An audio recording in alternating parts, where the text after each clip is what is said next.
Hi, my name is Aela Steidley. I'm in 8th grade, and this is my poem, Never Back to Untouched. And I wrote this poem because I wanted to show you that people keep the marks that others leave on them forever. Paper starts smooth, flat, flawless, quiet, like a held breath, soft before anything has touched it. Paper waits for hands, waits for purpose, waits for the world to decide what weight it will carry, what story it will hold. But smooth doesn't mean strong. Press too hard, twist too fast, and paper crumbles. Quick, quiet, like a heart falling in on itself, before anyone notices the moment it broke. But you can open it back up, smooth it with warm palms, iron the edges, stroke the scars, like you're trying to erase them, like you're begging the fibers to forget the force you applied. But paper remembers. Every fold keeps its shape, every crease is a fossil of pressure applied, in softness interrupted. And no matter how gentle you are after, no matter how slow your hands move, paper never returns to untouched.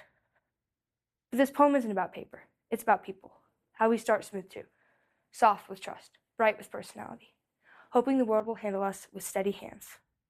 But one sharp word, one flash of anger, can fold us inward, can crease our confidence, can leave lines that linger long after the sound fades. And yes, you can apologize.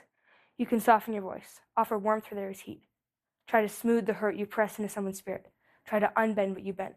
But people, like paper, keep their creases. We forgive, we unfold, we walk back, but we never return to the shape we were before breaking. So handle others gently, because every word is a weight, every tone is a touch, every moment is a mark, and the ones you love deserve to be held like something that can be changed forever by a single careless moment. Thank you.